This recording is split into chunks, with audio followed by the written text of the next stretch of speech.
김지혜 놀직구쇼에 오신 여러분 반갑습니다. 김지혜입니다. 저는 오늘도 이곳 광화문 청계광장에 나와 있습니다. 지금 보신 것처럼 예보와는 달리 미세먼지, 초미세먼지 하나 없는 정말로 화창하고 예쁜 가을 하늘이 제 머리 위로 펼쳐져 있습니다. 오늘 하루 우리 시청자 여러분들 이 하늘 한번 보시면서 즐거운 마음으로 하루 시작하시면 좋을 것 같습니다. 검찰의 구속영장에 따르면 조국 전 장관의 부인 정경심 교수는 미공개 정보를 바탕으로 사모펀드 등의 수혜를 입었다. 검찰은 이렇게 정경심 교수에 대해서 봤습니다. 지금까지 드러나지 않은 새로운 의혹을 검찰이 구속영장에 기재를 한 겁니다. 자, 그렇다면 정경심 교수 개인이 미공개 정보를 과연 어떻게 취득할 수 있었느냐? 이번 사건의 쟁점이 될 것입니다. 남편이 알려줬다. 민정수석인. 검찰은 이렇게 의심하고 있는 겁니다. 잠시 후에 이 이슈 상세하게 나눠보겠습니다. 저는 비가 오나 눈이 오나 매일 아침 이곳에서 여러분을 기다리겠습니다. 김지혜 돌직구쇼 지금 라이브로 시작합니다. 잠깐만요.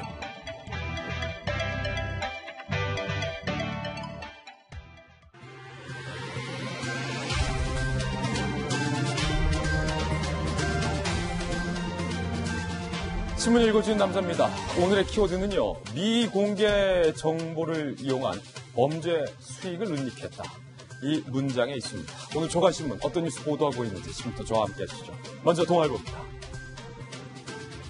검찰은 정경심 교수가 2018년 WFM 주식을 차명으로 매입했고 동생 집에 숨겨두었다라고 봤습니다. 그리고 결정적으로 이 주식 매입은 미공개 정보를 이용한 범죄의 수익이다. 검찰은 이렇게 봤습니다. 공직자 배우자의 직접 투자가 금지됐대. 그러니까 남편 조국 전 장관이 민정수석 당시라는 겁니다. WFM의 주식 6억 원 상당을 사들였다. 주가는 3,000원에서 한때 7,000원까지 치솟았다는 겁니다. 엄청난 수익이 예상이 되는데 이 차명 주식을 동생 집에 숨겨둔 것 검찰은 굉장히 부적절하다고 본 겁니다. 그리고 딸을 연구보조원 내세워서 받은 국가보조금 관리 위반 혐의도 검찰은 최근 추가한 것이 확인됐습니다. 만약에 검찰의 의심대로라면 정경심 교수가 대단한 배짱이다. 남편이 청와대 민정수석인데 미공개 정보를 이용한 범죄 수익을 그것도 동생 집에 은닉해놨다. 이런 얘기가 되기 때문입니다. 다음 신문입니다. 이번엔 중앙일보입니다. 자, 그런데 어제 문재인 대통령께서 청와대로 종교 관계자, 종교 지도자를 불러서 이런 이야기를 해서 논란이 일고 있습니다. 정치적 공방 때문에 국민 갈등이 야기됐다라는 겁니다.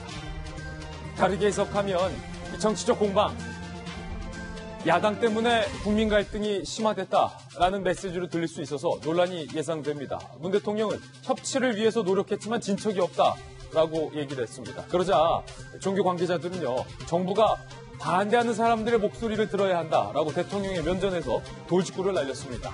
야당에서는 즉각 반발했습니다. 대통령이 책임을 통감하지 않고 남탓만 한다라고 말입니다. 네, 다음 신문입니다. 이번엔 조선일보입니다.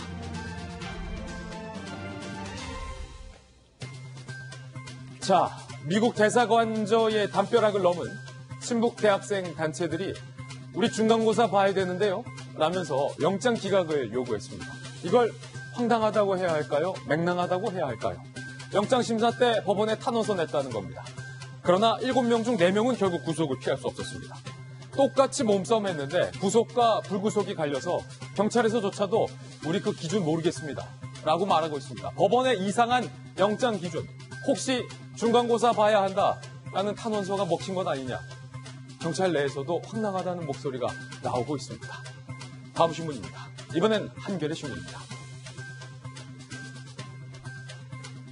군인권센터가 기무사 문건의 원본을 공개했는데요.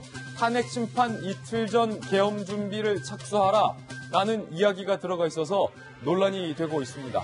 국방장관은 오늘 알았다, 처리 방안을 검토하겠다 이렇게 밝혔는데 황교안 당시 대행 관여 정황도 나왔다. 한겨레 신문은 이렇게 보도하고 있습니다. 자, 지금까지 신문 읽어주는 남자였습니다.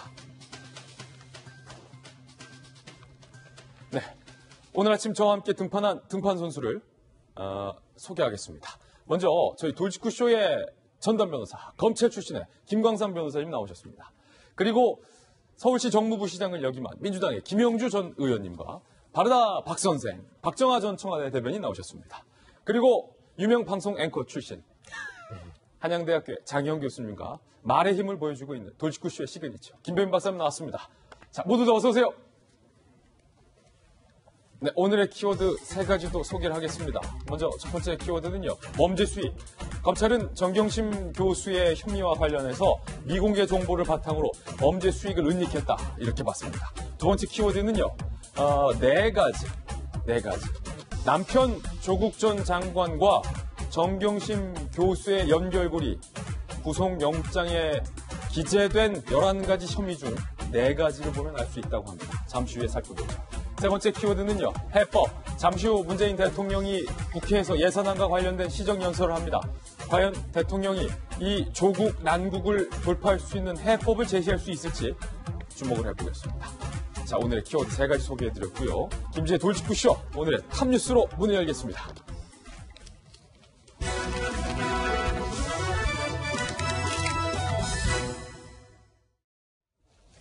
네, 탑뉴스 주제부터 공개하겠습니다. 바로 이겁니다. 미공개 정보를 이용한 범죄 수익 은닉. 검찰은 냉정하게 정경심 교수와 관련돼서 이렇게 보고 있습니다. 어제 저희가 뉴스 속보로 전해드렸던 11가지 혐의 중에서 오늘 이 혐의에 주목을 해야 할 것 같습니다. 자, 구속이냐 기각이냐, 운명의 기로에 선 정경심 교수의 바로 이 혐의 상세하게 보시죠. 구속기로 정경심, 미공개 정보로 불법 수익 혐의.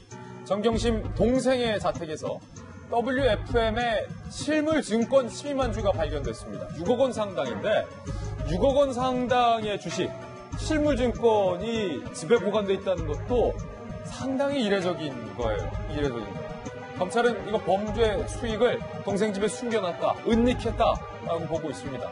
정경심 교수는 2018년 호재 공시 전 동생 명의로 주식을 매입했어요. 그러니까 차명으로 주식을 매입한 건데 그때 당시 남편이 청와대의 민정수석이었다. 결국 남편의 지위를 이용하여 미공개 정보를 주식을 사는데 이용했다라고 검찰은 의심하고 있습니다. 정경심 교수 측은요, 어제 검찰의 구속영장 청구에 대해서 2개 의혹 가지고 검찰이 11개로 쪼갠 거다라고 주장하며 사모펀드 관련은 조국 조카 잘못을 정경심에게 덧씌운 것. 이 표현도 상당히 이례적인 표현. 덧씌운 것이라고 입장을 밝혔습니다. 자, 오늘 검찰 출신 김광삼 변호사님 나오셔서 바로 물어볼 텐데 말이 좀 어려워요. 미공개 정보를 이용한 범죄 수익 은닉. 이거 좀 쉽게 좀 풀어주세요, 변호사님. 일단 코링크피가 이제 투자한 회사들이 있어요. 네. 근데 WFM이라는 회사를 인수를 했거든요. 근데 인수를 했는데 이 회사가 원래 영어교육과 관련된 회사였어요. 그런데 인수를 하면서 갑자기 2차 전지 음극 소재와 관련된 공시를 띄우기 시작합니다. 영어 교재 회사가 2차 전지 음극. 그렇죠. 말만 들어도 어려워요. 그런데 실질적으로 거기에 대한 실적이나 그런 건 없고 단지 한 1억 원 상당의 MOU를 체결했다랄지 아니면 군산에 공장을 짓겠다랄지 이제 그런 내용을 계속 띄워요. 그러면 그게 공시가 될 때마다 주가가 10%, 예.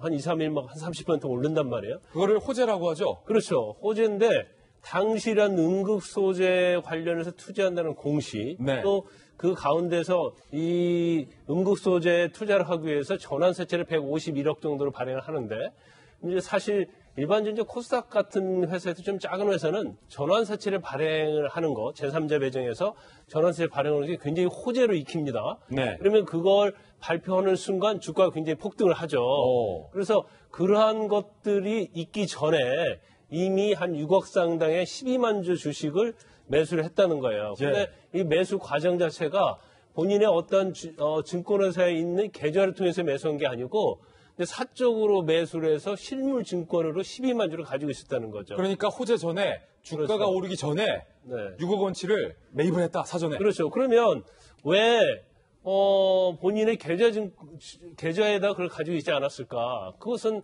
뭔가 숨기기 위한 것이고 네. 또 호재로 있을 때 어떤 주가 조작이랄지 그런 게 걸리지 않기 위해서 한 거 아니냐.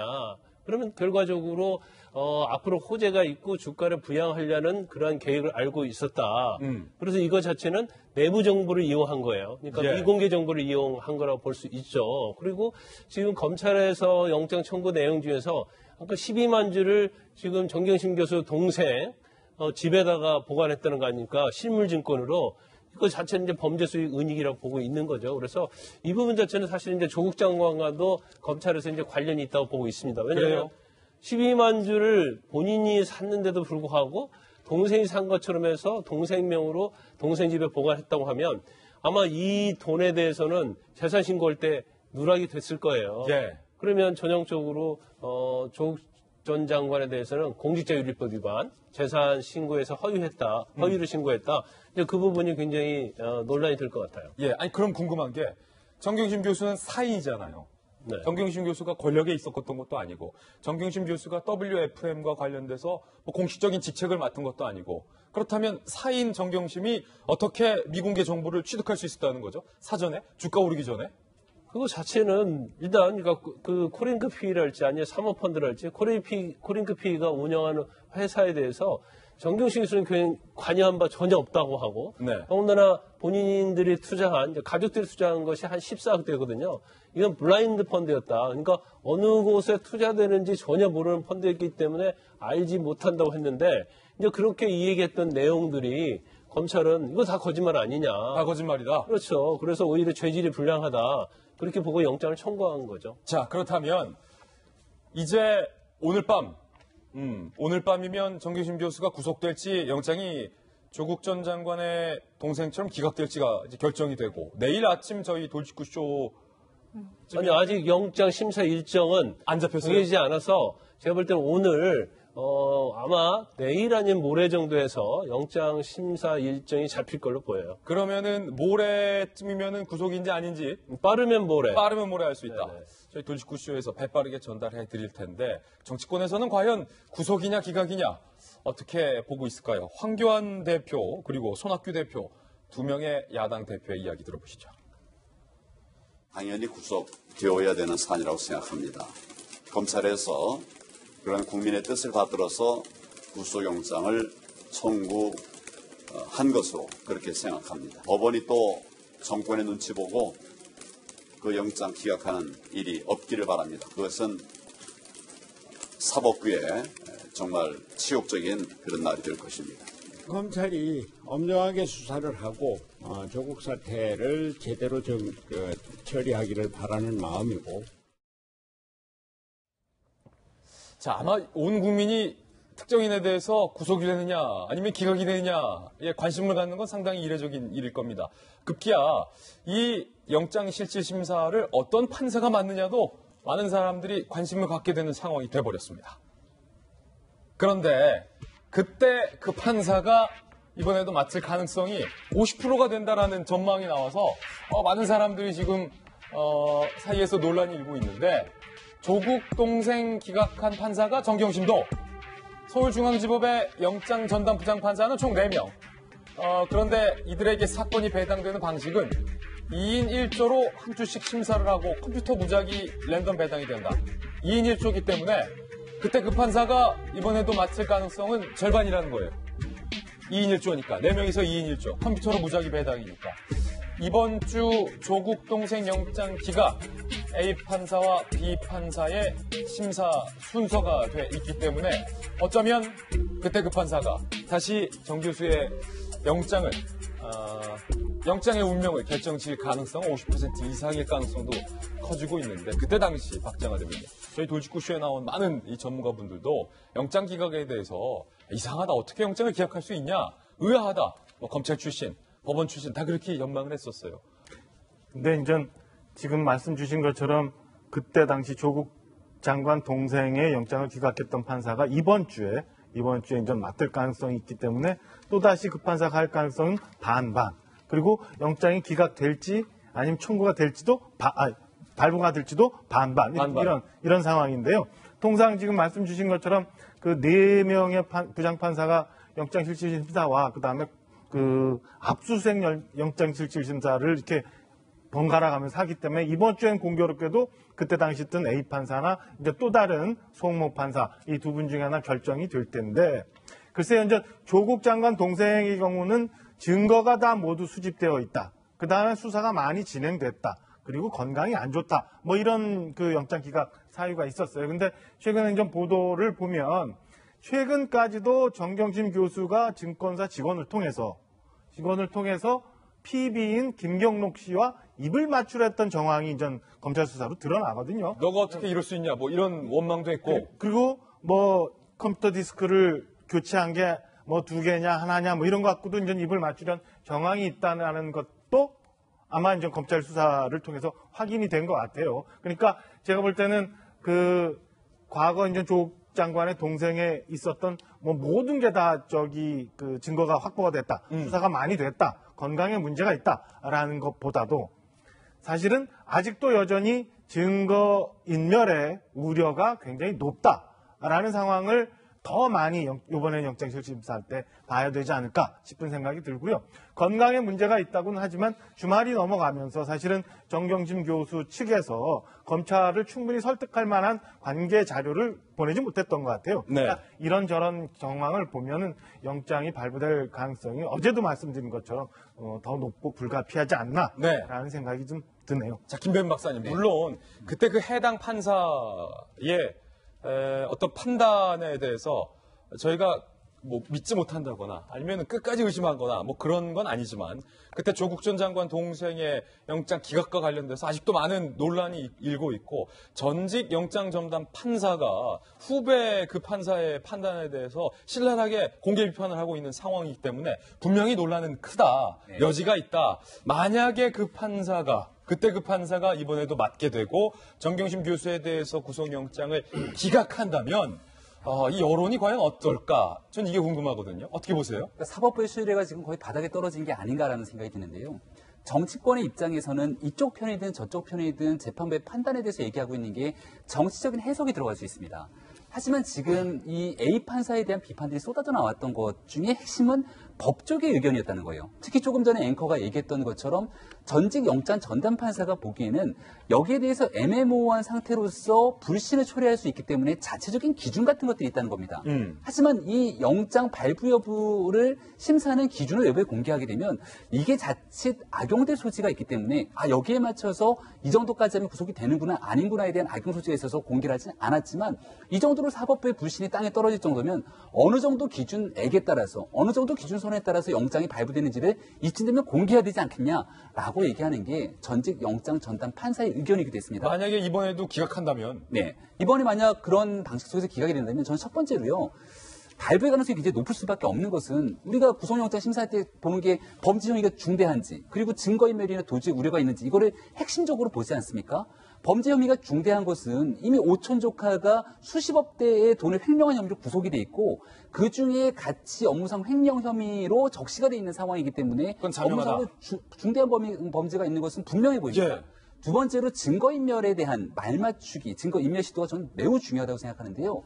바로 얼마 직전까지 한투의 PB였던 김경록 PB에게 본인이 직접 연락하지 못하지만 증권사 직원을 통해서 회유하려고 했던 정황들이 나타났다고 보도가 되고 있고 더 중요한 것은 노트북이라고 하는 분명한 상황들이 존재하고 있음에도 불구하고 그 노트북을 아직까지 현재 검찰에 제출하지 않고 있는 것이 현재 보여주고 있는 상황이기 때문에 그런 여러 가지 측면들을 고려해 보게 된다면 검찰 입장에서는 당연히 구속영장을 청구하는 것이고 이러한 증거들이 충분하게 인멸될 소지들이 있다면 법원 입장에서 영장을 발부할 수밖에 없겠다는 생각이 드는데요. 앞서 앵커가 질문했던 핵심 본질로 다시 돌아가게 되면 그럼에도 불구하고 만약 기각이 된다라고 한다면 여기에 대해서 도대체 사법부의 판단에 대한 불신은 훨씬 더 커질 수밖에 없는 그런 수많은 시민들 입장에서는 조국 장관 사태가 조국 전 장관이 자리에서 물러남으로 인해서 끝을 맺는 것이 아니라 다시 한번 본격적으로 정치권에 불을 붙이게 되는 그런 계기가 되지는 않을까 여러 우려가 있습니다.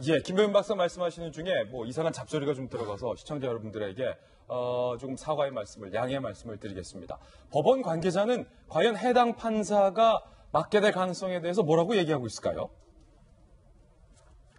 조국 동생 영장이 기각이 논란됐다는 이유만으로 A 판사가 정치 사건을 맡지 않겠다고 하거나 제외할 가능성은 많지 않다라고 하는데 김광석 변호사님 지금 법원 관계자 말대로라면 그때 그 판사가 다시 맡을 가능성은 상당히 높게 될 것 같은데 어떻게 보세요? 일단 이제 50%인데 이제 2명 중에 1명 아니겠어요. 근데 본인이 나는 사건을 맡지 않겠다고 하면 지난번 영장 기각한 거에 대해서 마치 잘못한 것처럼 인상을 좀 줄 수가 있죠. 그리고 법원 자체에서도 만약에 제외를 해버리면 그 판사에 대해서 굉장히 어떤 명예나 그런 부분에 문제가 될 수 있어요. 그래서 저 말은 굉장히 옳은 얘기라고 생각이 되고, 예.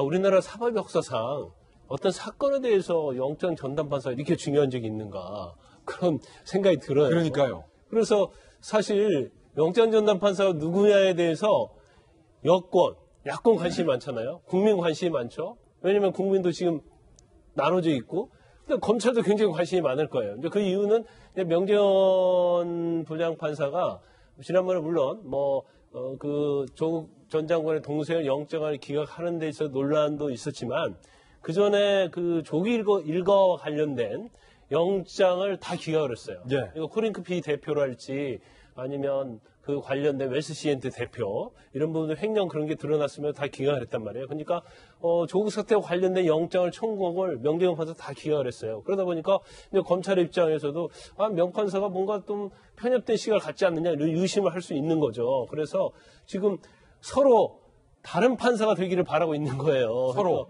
그렇게 어떻게 보면 아이러니컬하죠. 아이러니하다. 예. 근데 이제 판사도 스타일이라는 게 있어요. 그거 자기의 어떤 생각이 있을 거 아닙니까? 주관이 있을 거예요. 그래서 우리가 이제 우스운 얘기로 어디에서 술 먹다가 싸움을 하다가 맞은 판사는 폭행죄에서 굉장히 엄해요. 굉장히 엄하다. 네, 내가 그래서 맞았으니까. 형량이 세고 영장 예. 발부를 잘해요.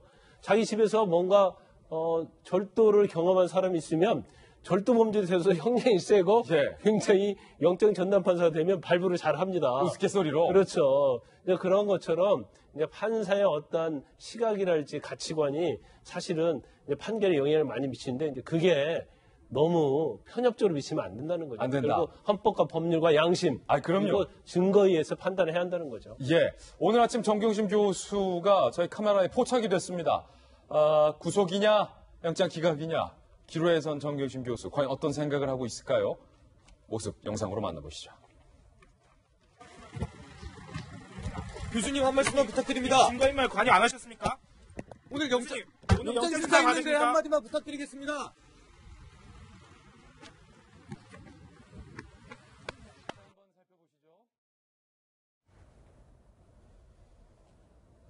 교수님 한 말씀만 부탁드립니다. 증거인멸 관여 안 하셨습니까? 오늘 영장 수사 있는데 받으십니다. 한마디만 부탁드리겠습니다. 자, 저희 취재진의 질문에 답을 하지 않고 정경심 교수가 본인의 차에 탑승을 해서 이동하는 모습이 오늘 포착이 됐습니다. 그런가 하면 조국 전 장관의 동생이 휠체어를 탄 채 기자들 앞에 스스로 모습을 드러냈습니다. 직접 한번 만나보시죠.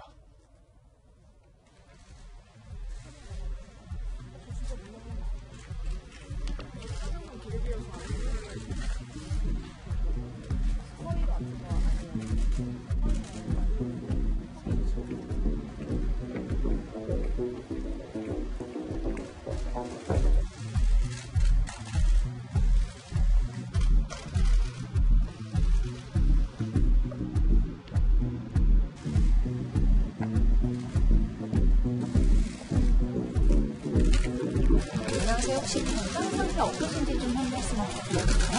형님이랑 계속 말씀 나누시고 계세요? 수술은 예정대로 하시는 건가요? 영장 심사 다시 열리면 혹시 신문 출석하실 예정이세요? 또 신문 포기서 제출하실 계획이신가요?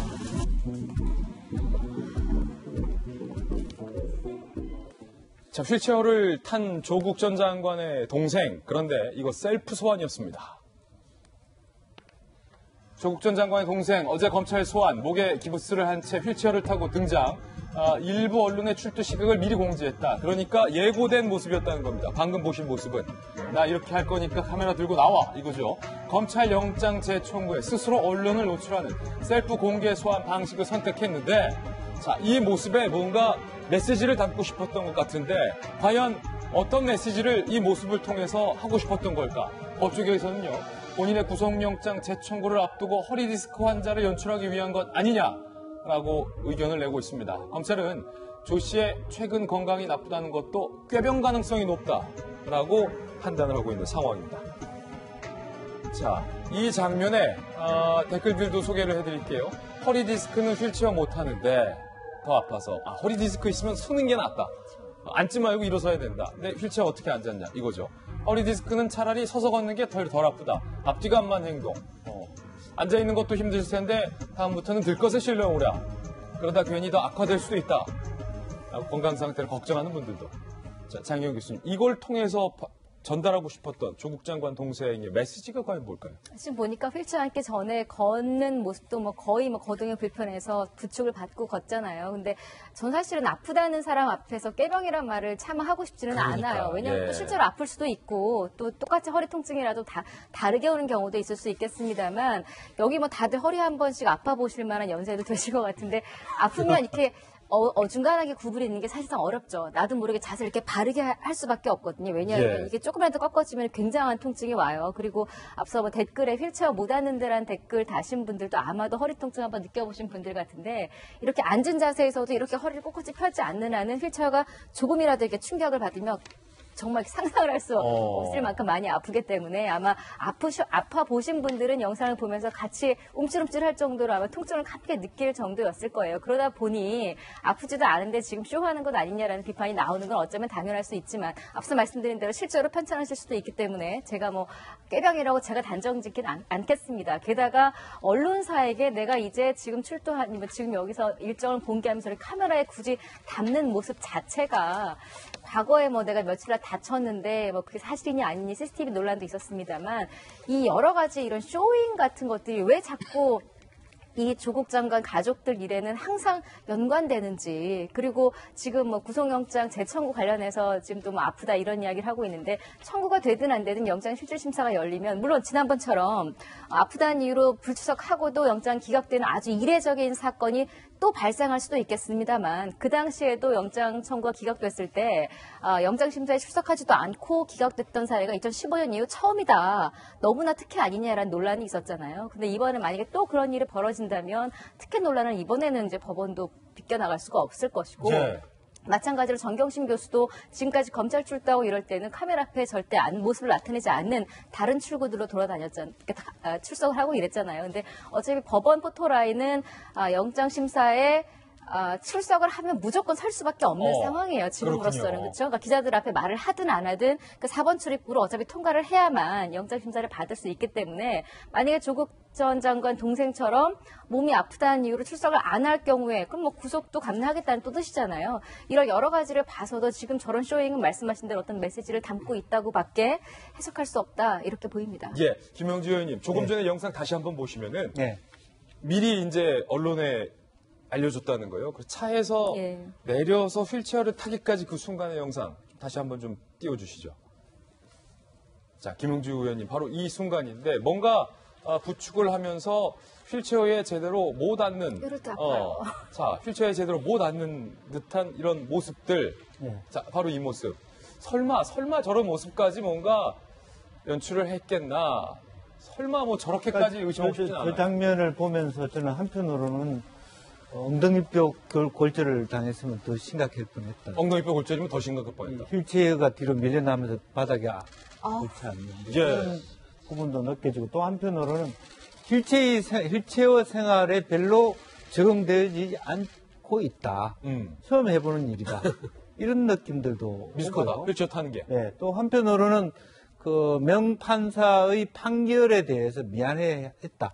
건강상의 이유로 기각했다라는 것에 대해서 이 정도 내가 또 명판사를 위해서 쇼잉을 하지 않느냐 이런 간접적인 어떤 의미도 함축되고 있지 않느냐 합니다. 그러나 어쨌든 그럼에도 불구하고 실제적으로 검사 속에서도 의사 출신 검사도 있을 것이고 또 법률계에서도 의사 출신 자문단이 있을 거라서 실제적으로는 사실관계를 가지고 검찰이나 판사가 판단하지 않겠나 싶습니다. 자, 이번엔 저희가 준비한 두 번째 이슈입니다. 이제 정경심 교수와 남편과의 연결고리, 구속영장에 기재된 11가지 혐의 중 4개와 맞닿아 있습니다. 어떤 혐의들일까요? 자, 11개 중 4개는 남편과 직결되어 있다. 첫 번째 입시 비리, 키스트 서울대 인턴 증명서 허위 발급받아 입시 제출, 허위 작성 공모서 행사, 남편과 연관이 돼 있다. 고려대 등 사립대 입시에 활용한 것, 업무방해, 인턴 증명서 발급 활용 과정을 공유했다라는 의혹이 제기되고 있어요. 그리고 증거인멸, 청문회 전 사모펀드 운영 보고서를 급조하라는 지시, 증거 위조 교사, 보고서 초안 자택서 직접 풀영, 조국 전 장관이 인정. 동양대 및 자택 하드디스크 은닉 지시, 증거 은닉 교사, 자택 PC 교체를 조 전 장관이 알았을 가능성. 김 PB 진술, 조국 전 장관이 아내를 도와줘서 고맙다라고까지 말을 했다라는 것. 조국 전 장관과 정경심 교수가 이 네 가지를 서로 공유하고 있다라는 이야기를 검찰은 의심하고 있다라는 겁니다. 자, 이게 이제 핵심일 것 같은데, 김영주 의원님. 네. 11가지 혐의 중에서 4개 혐의에 대해서 네. 오늘 많은 조간신문들이 이거는 남편도 모를 수가 없다라고 지금 보고 있는 거잖아요. 네, 대표적인 경우가 이제 서울대 인권 또 세미나 참석한 또 그 자기 딸뿐만 아니라 그 단국대 교수 아들도 직접 전화했다라고 하는 부분. 또 그렇기 때문에 그것과 관련된 그것을 뭐 활동 증명서를 끊어줬다라고 하는 것. 그것을 통해서 대학 입시를 봤다라고 하는 것이 실제적으로 뭐 허위 공문서 작성과 또 업무 방해죄에 해당되고 있는 거고요.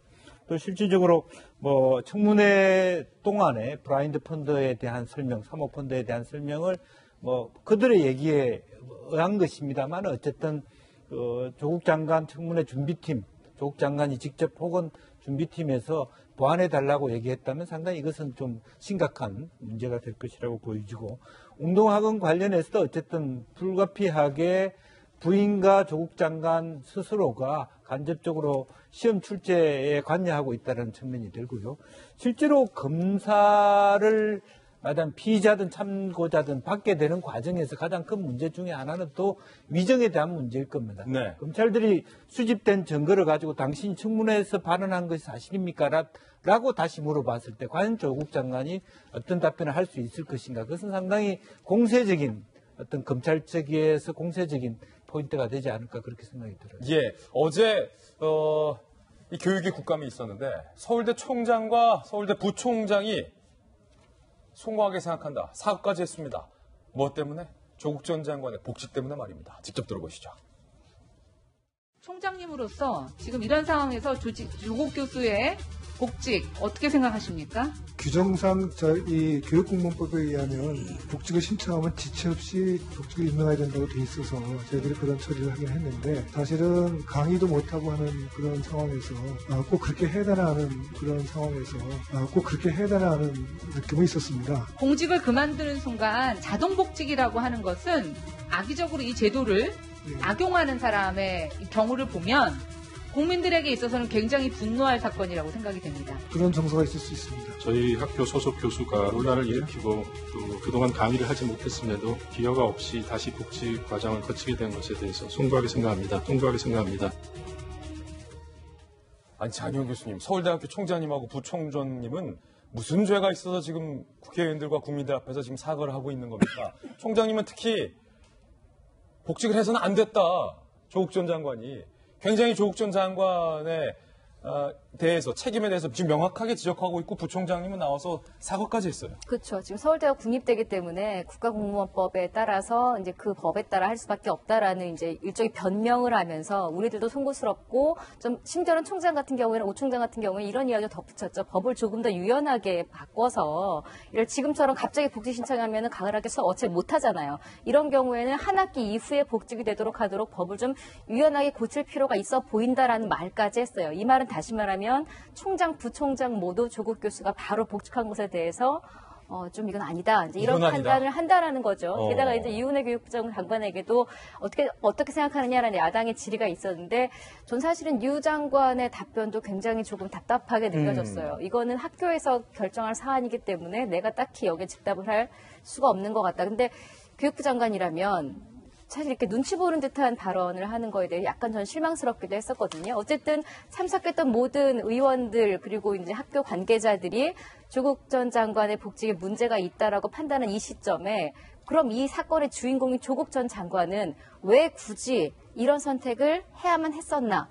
그것도 사퇴를 본인 스스로 밝히고 나서 위에 뭐 누구의 어떤 이야기를 듣기 전에 바로 복직 신청 학교 가지도 않고 했죠. 그리고 바로 복직이 되자마자 또 한 번 뭐 출근도 안 했는데 지금 또 480만 원 월급도 나왔죠. 바로 이틀 후에. 488만 원. 이런 많은 것들이 논란이 될 것을 예상하지 못하셨을까? 혹은 예상을 했더라도 역시 이렇게 말씀하시려고 했을까?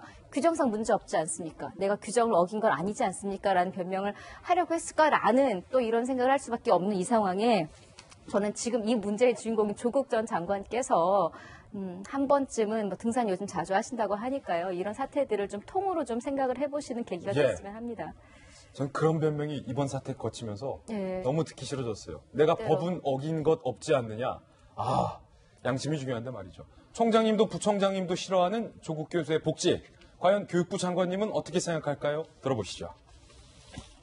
복직에 대해서 또 다른 복직이 예상되는데 장관님의 견해는 어떠신가요? 교수의 복직과 관련해서는 서울대의 정해진 규칙에 따라서 하는 것이기 때문에 의견이 없으신가요? 보고 있습니다. 아무 생각이 없으신가요? 생각이 서울대 없는 게 부총장님은 아니라 어떻게? 저희가 먼저 아니, 개입하기 그러니까 장관님의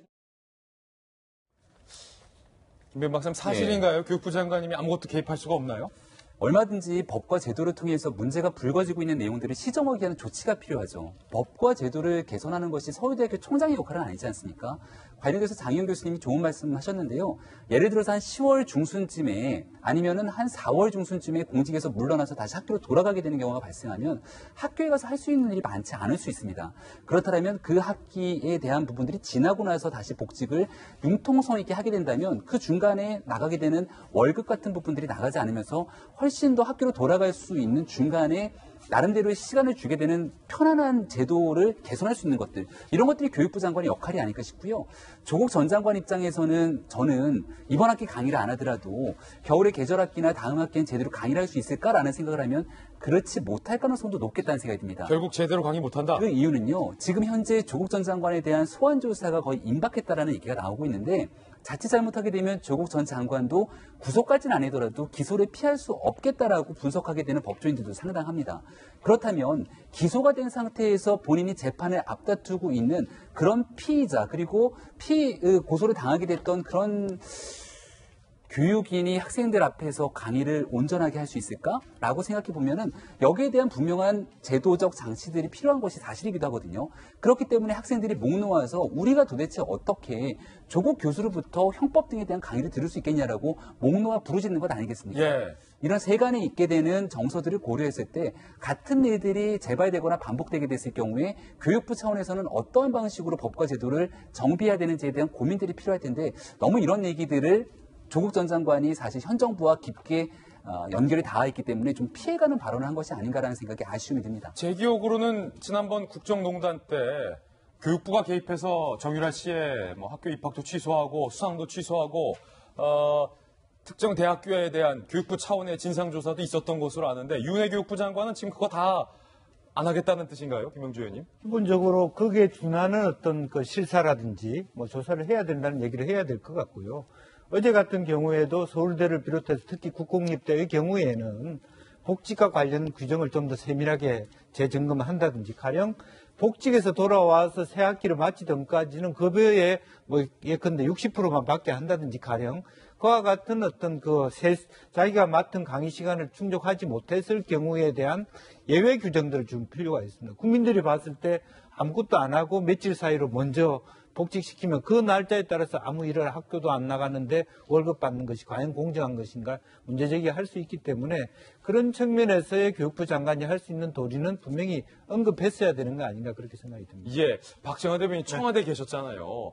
국민들이 가장 분노하는 것 중에 하나가 바로 나의 자녀는 법과 원칙대로 정말로 치열하고 공정하게 교육의 현장에서 공부를 하면서 경쟁하고 있는데 누구 집 아들은 누구 집 딸내미는 아빠가 누구라는 이유로 엄마가 누구라는 이유만으로 우리 아이들이 걸을 수 없는 정말로 하이패스 길을 걷고 있다. 이런 것 때문에 많은 국민들이 분노하잖아요. 청와대에 계셔봤으니까. 그럴 때마다 역대 정부 차원에서 교육부 차원에서 강하게 진상조사할 수 있는 카드 사실은 있잖아요. 많잖아요.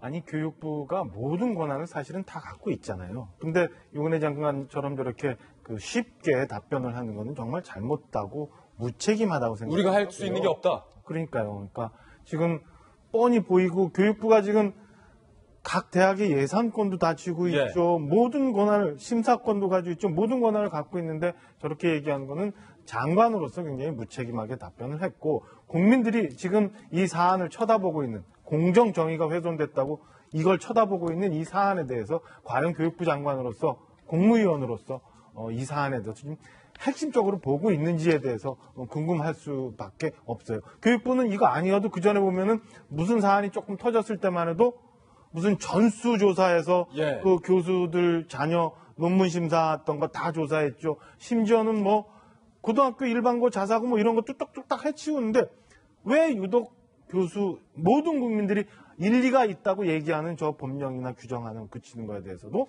다 글쎄요 잘 모르겠다라고 답을 하시는지 잘 모르겠습니다. 이거는 교육부 장관도 일을 너무 쉽게 방기하고 계시는 것 같고요. 청와대 교육비서관 소관 업무 하시는 분들도 너무 쉽게 생각하고 있는 거 아닌가라는 생각이 듭니다. 김광선 변호사님, 저는 너무 답답한 게요. 사실은 국민들이 조국 장관 자녀들과 관련돼서 특혜가 있었던 건 아닌지 혹은 입시 비리가 있었던 것은 아닌지에 대해서 분노하고 있고 또 의구심을 갖고 있는 거잖아요. 그런데 교육부 장관, 정부가 내놓은 해법은 대학 입시 제도를 개선한다는 거예요. 아니 멀쩡한 대학 입시 제도를 왜 개선하냐고요.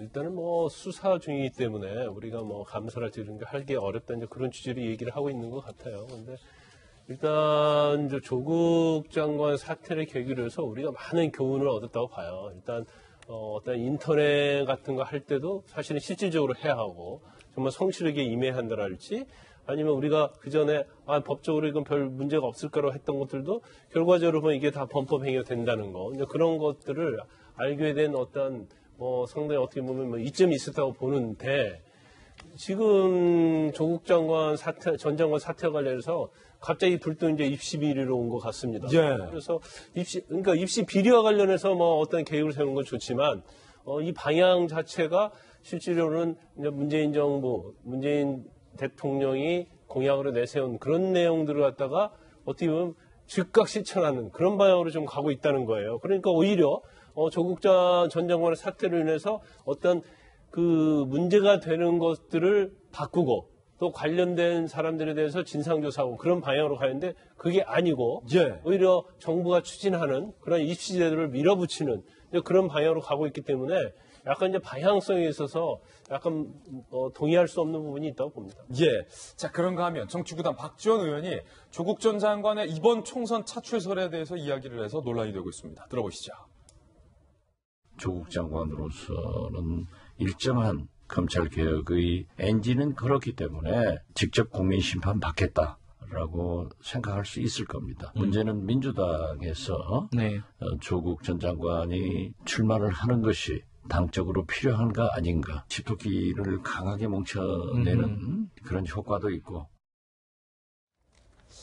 자, 이 발언 지금 상당히 뜨거운 논란인데 김영주 의원님, 박지원 의원 정치구단이잖아요. 박지원 의원이 하는 말에는 뭔가 여러 가지 의미가 메시지를 담고 있는 경우가 많은데 이 메시지는 정말 조국 전 장관이 이번 총선에 민주당에서 출마시킬 가능성이 높다라고 본 건가요? 아니면 또 다른 의미가 있는 건가요? 최근에 그 총선이 가까이 오면서 박지원 장관의 어떤 진정성이 흔들리고 있다. 예측성도 흔들린다. 저는 그렇게 판단합니다. 이 발언은 사실은 객관적인 맥락보다는 대통령의 입맛에 맞추려는 발언입니다.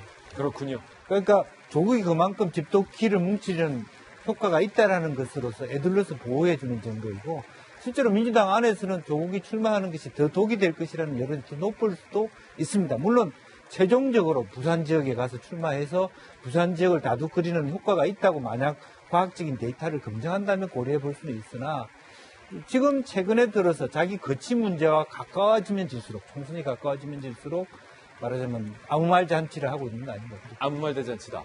문재인 대통령이 지금 예정돼 있는 시정연설을 하기 위해 국회 본회의장으로 입장을 하고 있습니다. 돌직구 멤버 조홍천 의원도 지금 보였고요. 악수했죠 방금?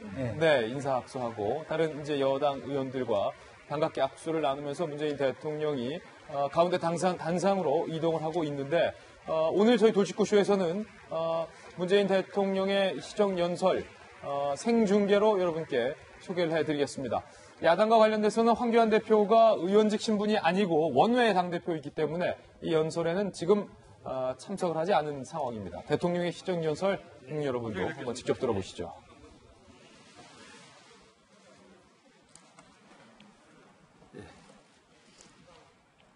존경하는 국민 여러분, 국회의장과 국회의원 여러분, 저는 오늘 지난 2년 반 동안의 재정운영 성과와 2020년도 예산안을 국민과 국회에 설명드리고 협조를 부탁드리고자 합니다. 지난 2년 반 동안 정부는 우리 경제와 사회의 질서를 사람 중심으로 바꾸고 안착시키기 위해서 노력해 왔습니다. 잘 사는 시대를 넘어 함께 잘 사는 시대로 가기 위해 혁신적 포용국가의 초석을 놓았습니다.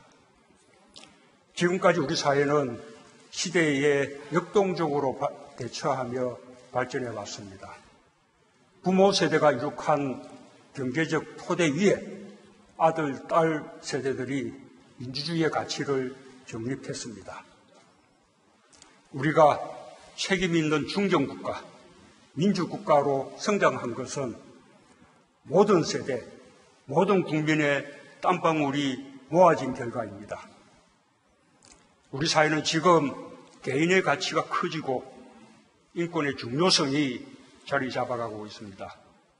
모든 사람의 노력을 보장하는 공정한 사회를 추구하고 있습니다.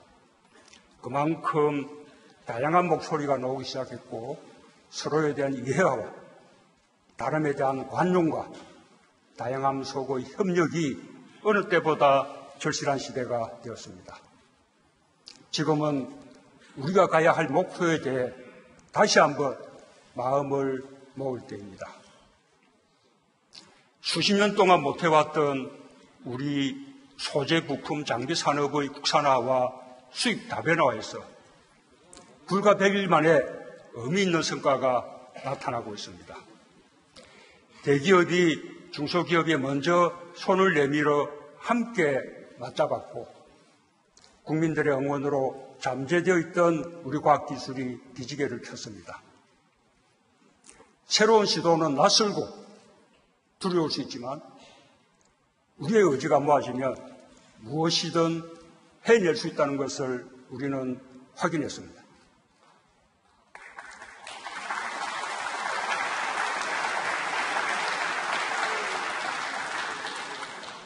이제 우리 정부 남은 2년 반을 준비해야 할 시점입니다. 혁신적이고 포용적이고 공정하고 평화적인 경제로 함께 잘 사는 나라를 만드는 것이 우리가 가야 할 길이라고 믿습니다. 이러한 방향으로 마련한 내년도 예산안에 대해 국회가 함께 지혜를 모아주시기 바랍니다.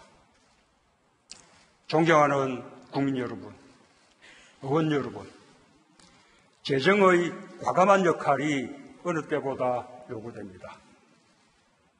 저성장과 양극화, 일자리, 저출산 고령화 등 우리 사회의 구조적 문제 해결에 재정이 앞장서야 합니다. 미중 무역 분쟁과 보무역주의 확산으로 세계 경제가 빠르게 악화되고 무역 의존도가 높은 우리 경제도 엄중한 상황을 맞고 있습니다. 재정이 적극적인 역할을 하여 대외 충격의 파고를 만든 방파제 역할을 해야 합니다. 나아가서 우리 경제의 활력을 살리는 마중물 역할을 해야 합니다. 재정 건전성을 우려하는 분도 계십니다. 우리가 계속해서 관심을 가지고 중요하게 여겨야 할 점입니다. 하지만 대한민국의 재정과 경제력은 더 많은 국민이 더 높은 삶의 질을 누릴 수 있도록 하는데 충분할 정도로 성장했고 매우 건전합니다. 정부 예산안대로 해도 내년도 국가 채무 비율은 GDP 대비 40%를 넘지 않습니다. OECD 평균 110%에 비해 비교할 수 없을 만큼 낮은 수준이고 재정 건전성 면에서 최상위 수준입니다. 최근 IMF는 올해 세계 경제 성장률이 2009년 글로벌 금융위기 이후 최저를 기록할 것이라고 전망하면서 세계적 경기 화강을 극복하기 위해 재정 지출을 과감하게 늘리라고 각 나라에 권고했습니다. 특히 독일과 네덜란드와 우리나라를 재정 여력이 충분해서 재정 확대로 경기에 대응할 수 있는 나라로 지목했습니다. 세계 경제 포럼의 국가 경쟁력 평가에서도 한국은 141개국 가운데 13위를 기록했습니다. 2016년 26위에서 크게 올라갔고 우리 정부 출범 이후 2017년부터 올해까지 3년간 연속해서 17위, 15위, 13위로 상승하고 있습니다. 특히 우리는 거시경제 안정성과 정보통신 분야에서 2년 연속 1위를 차지했습니다.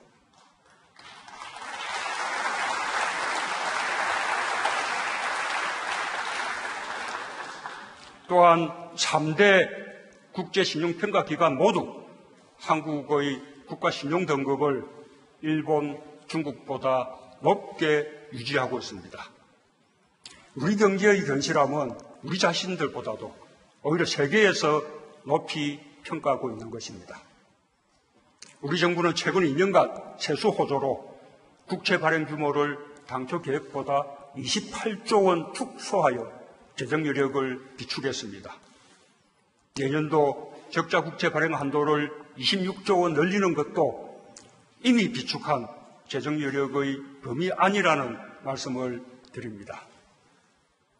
지난 2년 반 동안 재정의 많은 역할로 혁신적 포용국가의 초석을 놓았습니다. 재정이 마중물이 되었고 민간이 확산시켰습니다. 그러나 이제 겨우 정책의 성과가 나타나기 시작했을 뿐입니다. 우리 경제가 대파고를 넘어 활력을 되찾고 국민들께서도 삶이 나아졌다고 체감할 때까지 재정의 역할은 계속되어야 합니다. 우리가 지금 제대로 대응하지 않으면 머지않은 미래에 더 큰 비용을 치르게 될 것입니다. 내년도 확장 예산이 선택이 아닌 필수인 이유입니다.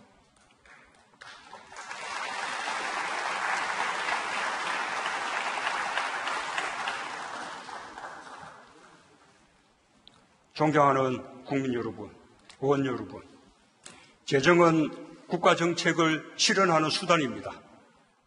특히 예산안과 세법 개정안에는 우리 사회가 가야 할 방향과 목표가 담겨 있습니다. 내년도 예산안과 세법 개정안에는 더욱 활력 있는 경제를 위한 혁신, 더 따뜻한 사회를 위한 포용, 더 정의로운 나라를 위한 공정, 더 밝은 미래를 위한 평화, 4가지 목표가 담겨 있습니다. 이를 위해 정부는 총 지출을 올해보다 9.3% 늘어난 513조 5천억 원 규모로 총 수입은 1.2% 늘어난 482조 원으로 편성했습니다. 첫째, 우리 경제의 혁신의 힘을 키우는 재정입니다. 4차 산업혁명 시대 혁신의 힘은 땅속에 매장된 유전보다 가치가 큽니다. 혁신 역량이 곧 국가 경쟁력의 핵심입니다. 창의를 북돋고 도전을 응원하며 실패를 두려워하지 않는 열정에 의해 미래의 성장 동력이 만들어집니다. 전 세계가 혁신의 힘을 키우기 위해 총성 없는 전쟁을 치르고 있는 것도 이 때문입니다. 지난 2년 반 동안 정부는 혁신을 응원하는 창업국가를 국정과제로 삼고 신성장 산업 전략, 제2벤처붐 확산 전략, 수소경제 로드맵, 혁신금융 비전 등을 추진하며 혁신 역량을 키우기 위해 투자해왔습니다. 그 결과 혁신의 힘이 살아나고 있습니다. 지난해 신규 벤처 투자가 사상 최대치인 3조 4천억 원에 달했고 올해도 4조 원에 이를 것으로 예상됩니다. 신설법인 수도 지난해 10만 개를 돌파했고 올해 더 늘고 있습니다. 유니콘 기업 수도 2016년 2개에서 올해 9개로 늘어 세계 6위를 기록했습니다. 새로운 도전을 향한 혁신의 분위기가 확산되고 있습니다.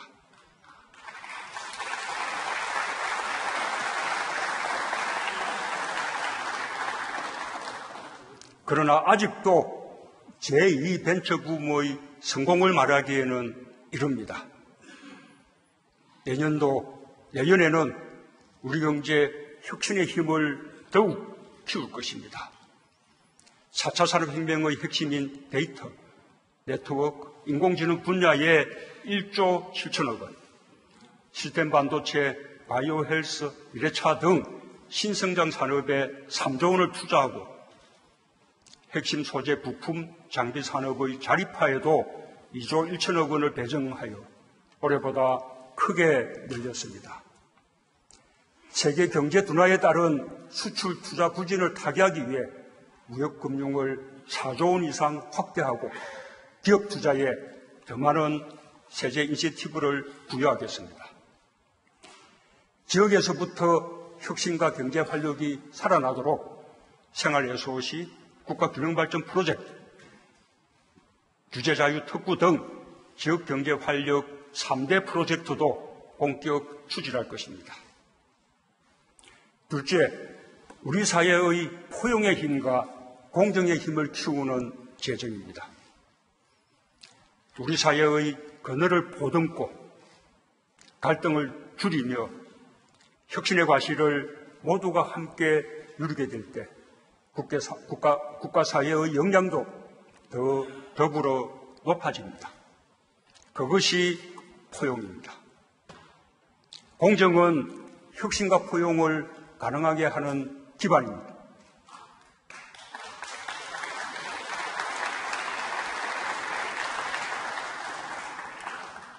정부는 취약계층에 대한 사회안전망을 강화하고 청년, 여성, 신중년에 대한 맞춤형 일자리를 확대하는 등 포용국가 기반을 마련하는 데 아낌없이 투자해 왔습니다. 그 결과 포용의 힘이 곳곳에 닿고 있습니다. 먼저 소득 여건이 개선되고 있습니다. 올해 2분기 가계소득과 근로소득 모두 최근 5년 사이에 가장 높은 증가율을 보였습니다. 특히 고령화의 영향으로 계속 떨어져서 걱정이던 1분위 계층의 소득이 증가로 전환되었습니다. 근로장려금 확대 등의 정책 효과로 1분위와 2분위 계층의 소득이 더욱 개선되기를 기대합니다. 일자리도 회복세를 지속하고 있습니다. 올해 9월까지의 평균 고용률이 66.7%로 역대 최고 수준이고 청년 고용률도 12년 만에 최고치를 보였습니다. 8월과 9월 취업자 수가 45만 명과 34만 명 넘게 증가하여 연간 취업자 수가 목표치 15만 명을 크게 웃도는 20만 명대 중반이 될 것으로 전망됩니다.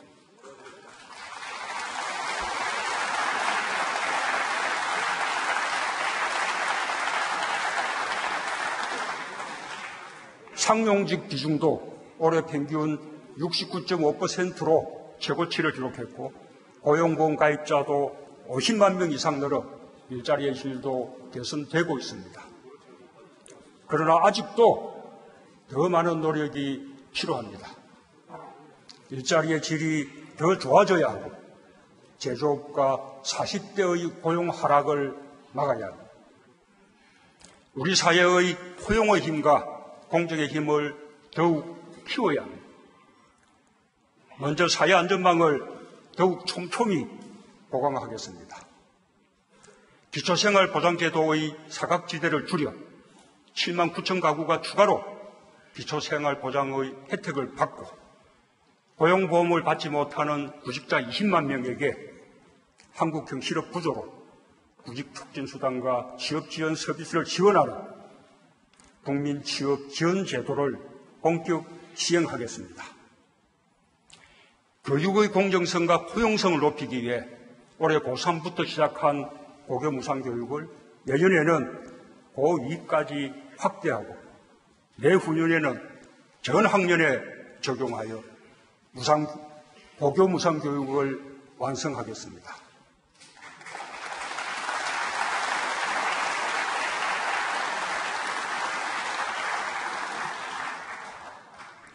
청년은 우리 사회의 미래입니다. 청년 임대주택 29,000호를 공급하고 청년청 추가고용장려금과 청년 내일 체험 공제를 더욱 확대하겠습니다. 여성의 사회 참여가 높아질수록 사회는 더욱 성숙하고 발전합니다. 고령화의 대안이기도 합니다. 경력 단절 여성의 재취업에 대해 소득세 감면 지원을 더 넓히겠습니다. 고령화 시대의 어르신은 더 오래 사회 발전의 동력이 되고 일하는 복지를 누릴 수 있어야 합니다. 어르신들의 좋은 일자리를 위해 더 많은 재정을 투입하겠습니다. 공익형 등 어르신 일자리도 13만 개 더해 74만 개로 늘리고 기간도 연장하겠습니다. 재정으로 단시간 일자리를 만든다는 비판이 있지만 일하는 복지가 더 낫다는 데는 의문의 여지가 없을 것입니다. 그와 함께 내년부터 저소득층 어르신 157만 명에 대해 추가로 기초연금을 30만 원으로 인상하겠습니다.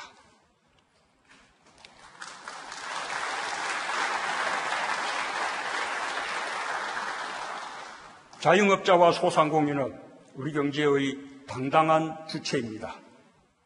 긴급경영 안정자금 융자와 특례 신용 고정을 대폭 늘리는 한편 온누리 상품권과 지역사랑 상품권도 크게 늘려 총 5조 5천억 원 발행하겠습니다.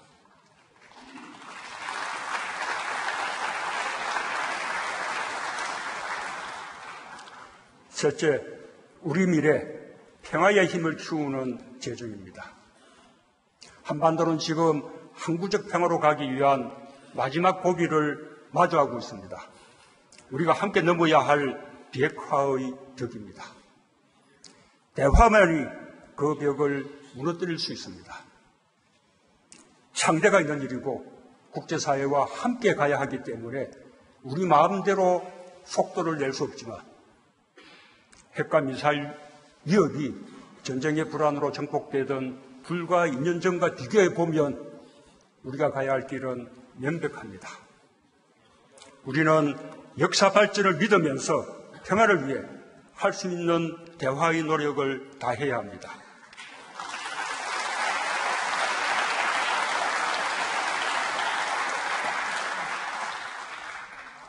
우리의 운명을 남에게 맡기지 않고 우리 스스로 결정하기 위해 반드시 필요한 것이 강한 안보입니다. 지금 우리의 안보 중점은 대북 억지력이지만 언젠가 통일이 된다 해도 열강 속에서 당당한 주권 국가가 되기 위해선 강한 안보 능력을 갖춰야 합니다.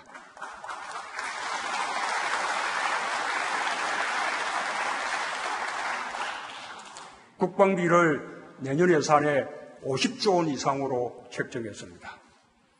차세대 국산 장수함, 정찰 위성 등 핵심 방어 체계를 보강하는 한편 병사 월급을 병장 기준으로 41만에서 54만 원으로 33% 인상해 국방 의무를 보상하겠습니다.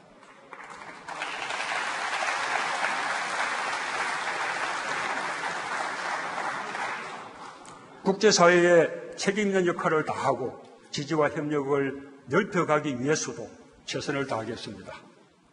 공공외교와 ODA 예산을 대폭 늘려 평화와 개발의 선순환, 지속가능한 성장을 지원하겠습니다. 특히 4대 강국과 신남방, 신북방과 같은 전략 지역을 중심으로 집중 정액하겠습니다. 한반도의 평화가 정착되면 우리 경제는 새로운 기회를 맞게 될 것입니다. 남북 간 철도와 도로를 연결하고 경제, 문화, 인적 교류를 더욱 확대하는 등 한반도 평화와 경제 협력이 선순환하는 평화경제 기반 구축에도 힘쓰겠습니다. 북한의 밝은 미래도 그 토대 위에서만 가능할 것입니다. 북한의 호응을 촉구합니다.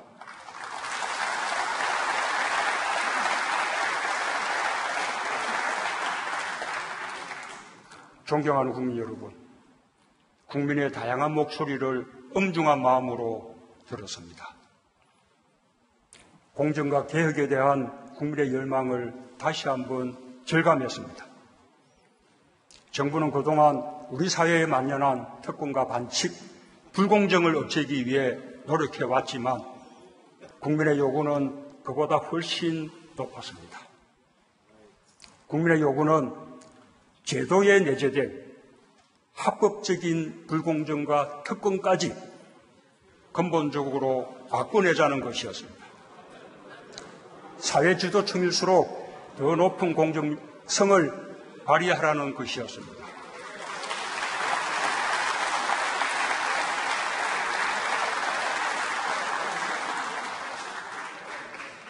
대통령으로서 무거운 책임감을 갖겠습니다. 공정이 바탕이 되어야 혁신도 있고 포용도 있고 평화도 있을 수 있습니다. 경제뿐 아니라 사회, 교육, 문화 전반에서 공정이 새롭게 구축되어야 합니다.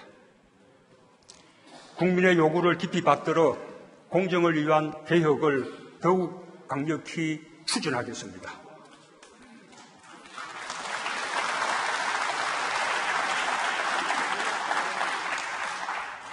공정사회를 향한 반부패 정책 협의회를 중심으로 공정이 우리 사회에 뿌리 내리도록 새로운 각오로 임할 것입니다. 공정경제는 혁신적 포용국가의 핵심 기반입니다. 그동안 가불 문제 해소로 거래 관행이 개선되고 기업 지배 구조 개선과 골목 상권 보호 등 상생 협력을 이뤘지만 여전히 부족합니다. 상품법과 공정거래법, 하도급 거래공정화법, 금융소비자보호법 등 공정경제 관련 법안 통과에 힘쓰며 현장에서 공정경제의 성과가 체감되도록 더욱 노력하겠습니다.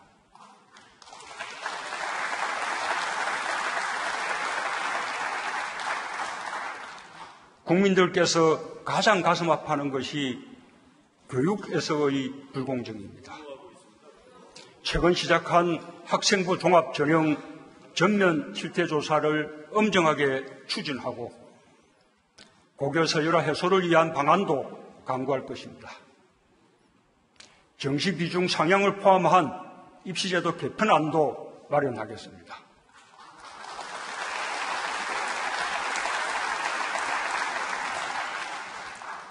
채용과 관련해서는 공공기관 채용 실태 조사와 감사원 감사를 진행했고 공공기관 블라인드 채용과 정규직 전환 등을 통해 공정채용과 채용비리 건절을 추진하고 있습니다.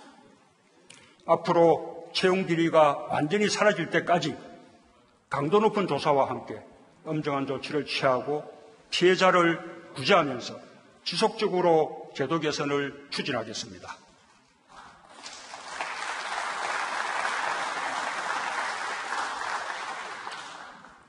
탈세, 병력, 직장 내 차별 등 국민의 삶 속에 존재하는 모든 불공정을 과감하게 개선하여 국민의 기대에 부응하겠습니다.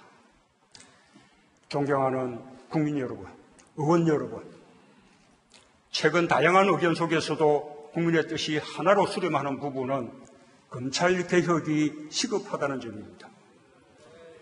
어떤 기관도 국민 위에 존재할 수는 없습니다. 엄정하면서도 국민의 인권을 존중하는 절제된 검찰권 행사를 위해 잘못된 관행을 바로잡아야 합니다.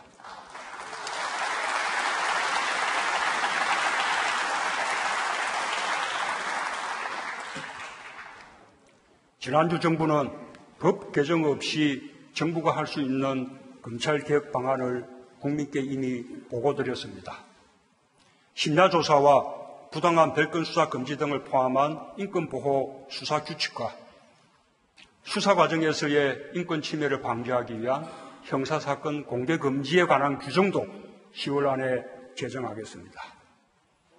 검찰에 대한 실효성 있는 감찰과 공평한 인사 등 검찰이 더 이상 무소불위의 권력이 아니라 국민을 위한 기관이라는 평가를 받을 수 있을 때까지 개혁을 멈추지 않겠습니다. 국민들뿐 아니라 대다수 검사들도 바람하지 않는 검찰의 모습이라고 믿습니다. 국회도 검찰개혁을 위해 가장 중요한 역할을 맡아주시기 바랍니다. 공수처법과 수사권 조정 법안 등 검찰개혁과 관련된 법안들을 조속히 처리해 주시길 당부드립니다.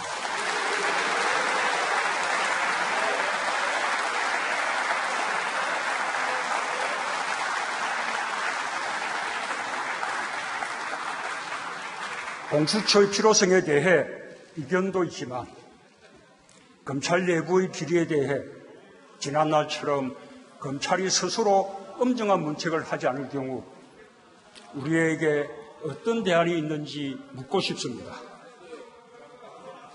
공수처는 대통령의 친인척과 특수관계자를 비롯한 권력형 비리에 대한 특별사정기구로서도 의미가 매우 큽니다.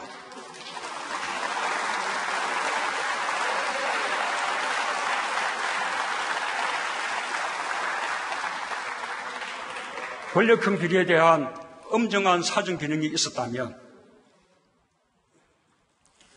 국정농단 사건은 없었을 것입니다.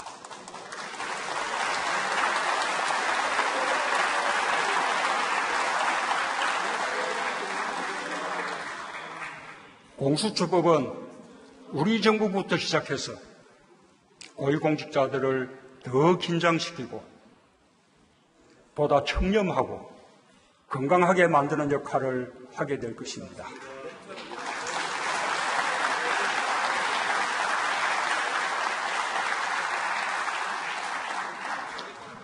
민생과 안전에 대한 국민의 요구도 미룰 수 없습니다. 내년에 근로시간 단축이 확대 시행됨에 따라 탄력 근로제 등 보완 입법이 시급합니다. 그래야 기업이 예측 가능성을 가질 수 있습니다. 4차 산업혁명에 대응하기 위한 데이터 3법과 기술 자립화를 위한 소재 부품 장비 특별법도 시급히 처리되어야 합니다.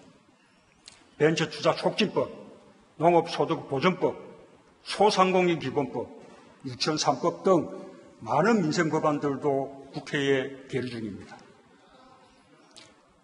국민 안전과 재난 대응 강화를 위한 소방공무원 국가직 전환법과 청년 여성들을 위한 청년기본법, 가정폭력처벌법 등 안전 관련 법안들과 국회 선진화를 위한 국회법도 계류 중입니다.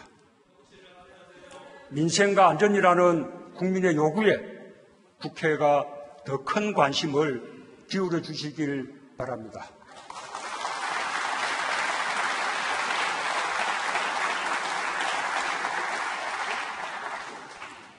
최근 야당에서 입시제도, 공공기관 채용, 승진, 낙하산 인사, 노조의 고용세습, 병력, 납세제도 개혁, 대중소기업 공정거래, 비정규직의 정규직 전환, 부동산 문제 해결 등 공정과 관련한 다양한 의제를 제시했습니다.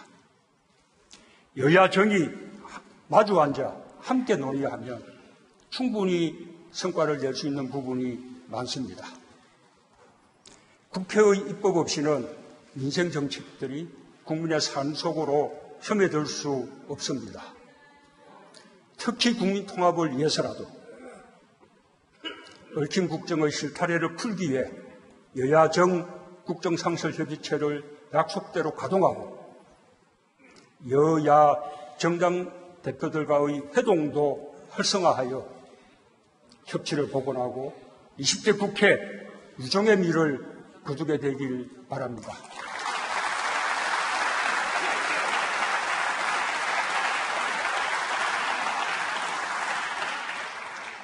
존경하는 국민 여러분, 국회의장과 국회의원 여러분, 저는 함께 잘 사는 대한민국을 생각합니다. 우리 모두가 함께 노력해 이뤄낸 성과를 더욱 발전시켜 나가야 합니다. 보수적인 생각과 진보적인 생각이 실용적으로 조화를 이루어야 새로운 시대로 갈 수 있을 것입니다. 정치는 항상 국민을 두려워해야 한다고 믿습니다. 저 자신부터 다른 생각을 가진 분들의 의견을 경청하고 같은 생각을 가진 분들과 함께 스스로를 성찰하겠습니다.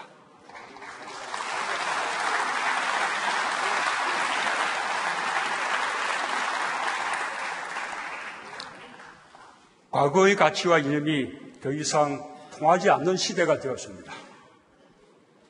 어떤 일은 과감하게 밀어붙여야 하고 아쉽지만 다음으로 미루거나 속도를 조절해야 할 일도 있습니다. 제때에 맞는 판단을 위해 함께 의논하고 협력해야 합니다. 더 많이, 더 자주 국민의 소리를 듣고 국회와 함께 하고 싶습니다.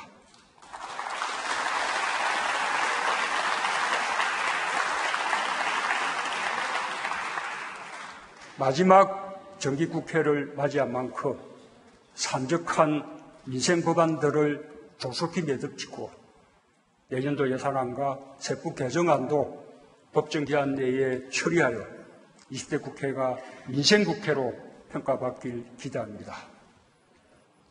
혁신의 힘, 포용의 힘, 공정의 힘, 평화의 힘을 키우고 함께 잘 사는 나라, 아무도 흔들 수 없는 강한 경제가 민의의 전당 국회에서부터 실현되길 희망합니다.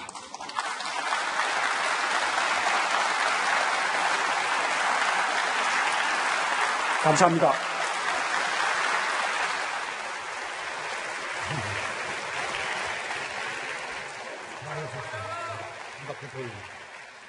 네, 대통령의 국회 시정연설 전문을 생방송으로 들으셨습니다.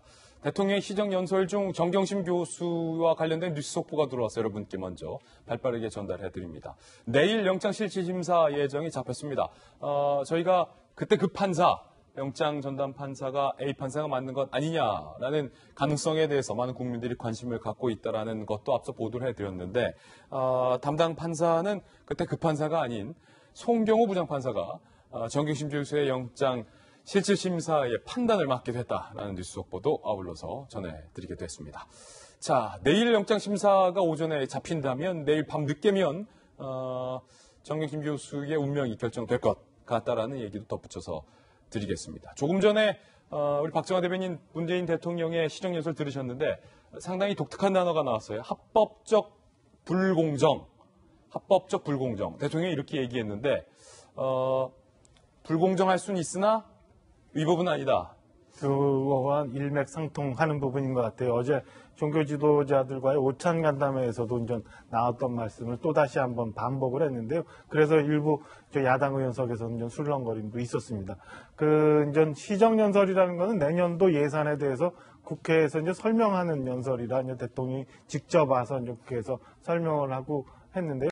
글쎄요, 이제 다른 분들이 더 많이 그 평가를 하시겠지만 전반적으로 지금 처해 있는 우리 경제의 진단에 대해서 조금 더 면밀하게 더 봤으면 하는 생각이 드는데 진단에 조금 쉽게 생각해서 여전히 재정 투입에 의한 성장 얘기를 좀 하셨던 거 아닌가라는 아쉬움이 있고요. 새로운 성장 동력을 끌어올 수 있을 만한 그런 부분에 대해서도 조금 부족한 면이 있었다라는 생각이 듭니다. 그래서 전반적으로 이제 예산안에 대한 당부도 일부 있었지만은 지금 현재 많이 야당과 겹쳐 있는 야당에 대한 당부, 국회에 대한 당부 이런 부분들이 좀 많아서 일부 이제 야당으로서는 야당 쪽에서는 약간 비판의 목소리도 좀 있지 않을까라고 예상을 좀 해봅니다. 예, 특히 이제 김영주 의원님, 대통령께서 이제 공정과 평등이라는 이야기를 하실 때 한국당석에서 굉장히 술렁술렁이는 반응이 나왔고, 특히 이제 합법적 불공정, 역시 그 발언에서 한국당 의원들이 가장 좀 격앙된 반응을 좀 보이기도 했어요. 네, 아무래도 이제 공정, 포용, 이렇게 소득주도 성장 또 합법적 불공정 이러한 부분들에 대해서는 상당히 그 쟁점이 많이 돼 있는 부분이고 야당 입장에서는 그렇게 쉽게 받아줄 수 없고 또 경제 전반에서도 그렇게 2년 반의 2년간의 성과들이 나타나고 있지 않는 부분들이 있기 때문에 아마 야당으로서도 그렇게 쉽게 받아들일 수 없는 부분이 있을 겁니다. 이제 그럼에도 불구하고 이제 실제적으로 합법적 불공정이라고 하는 것은 다른 한편으로 국회에 대하여 그동안의 시대가 지체됨으로 인해서 개선돼야 되는데 법적 개선을 하지 못해서 생겨나는 경우도 다소 있거든요. 그래서 국회에게 20대 국회 유종의 미를 거는 차원에서 혁신적 제도 개선 또 개정안의 발의 이런 것을 좀 추동해 달라는 부탁으로도 이해가 될 수 있겠습니다. 예, 오늘 국회에서의 대통령의 시정연설도 여러분께 생방송으로 보내드렸고 정경심 교수의 영장 실시심사가 내일 잡혔다라는 일정 속보도 여러분께 전해드렸습니다. 저희는 60초 광고 후에 다시 돌아오겠습니다. 네, 내일 저희 돌직구쇼에서는 이 정경심 교수의 영장 실질심사와 관련된 출석 생방송으로 관련된 모습과 뉴스 속보 또 정확하게 발빠르게 전달을 해드리겠습니다. 오늘 저희가 준비한 소식 모두 다 전해드렸습니다. 저희는 내일 아침 9시 15분에 더욱더 풍성한 소식 들고 인사드리겠습니다. 오늘 하루는 분명 어제보다 나을 겁니다. 좋은 하루 되십시오. 고맙습니다.